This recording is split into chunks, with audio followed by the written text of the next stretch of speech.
regardless. There's not one that's particularly better, I guess you could say, because great surgeons can do great FUE. Great FUT surgeons can do both. Great FUE surgeons don't ever do FUT. So we could say, oh, are they the best because they don't do FUT? I don't know. I mean, every surgeon's going to have their good surgeries, and some of the best are going to have really bad surgeries. So jumping back, I switched to FUT because I wanted to preserve my donor. And that's something that I was like, man, I got to preserve this. So FUT, and I talked about this on another podcast, I actually don't think it's as painful because you're just doing one strip. The pain after an FUE, it's so many punctures. It's a lot of neurovascular pain, a lot of nerve pain because you're hitting so many nerves. But my goal was to preserve the donor with FUT. And I've had 3. So FUE 1 failed. Not many survived. FUT 2,500, great result. Filling in a little bit at the back. FUT number 2, Dr. Bloxham, went on the crown only to fill it in. So I still have a really good donor region. Luckily, the FUE did not take out a lot. I got lucky.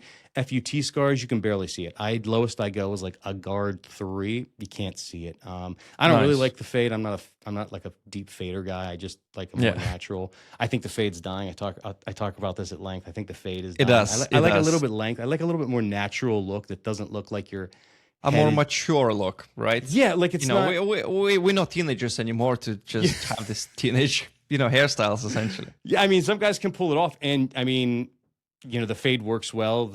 Top, but we all want hair on the top.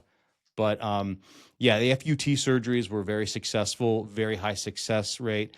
The scar hurts a little bit, but the healing to me is, I think I wouldn't say better. I would say the healing takes a little bit longer because it's a deeper scar.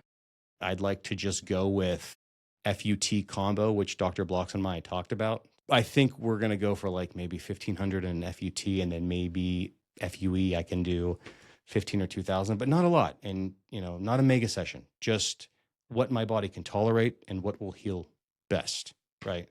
Yeah, and that's precisely the right approach, multi-step approach. That's why I always preach, if it makes sense. A lot of people really want to get this, one and done. And look, I cannot blame them. I recently spoke with a guy who is, going towards number 5, and he really wants to keep it private. And he wants to get it one and done, ideally, just because, you need to put on hold life and no business and other stuff. So I get it. Totally get it. And they're, luckily nowadays, there are pretty good surgeons, not just FUT, like it used to be a gold standard for this, but also now FUE coming, some doctors who can do pretty good mecha sessions with a great success. I mean, they've proven themselves that they can do 6, 7, 8, 10, 9,000 grafts in like over one surgery. I'm not saying that's the best or gold standard. Definitely not. I'm a huge proponent of multi-step approach. Less is more, and because you never know, something gonna happen. You might have some underlying scalp condition that you didn't know about it. Your surgeon didn't check.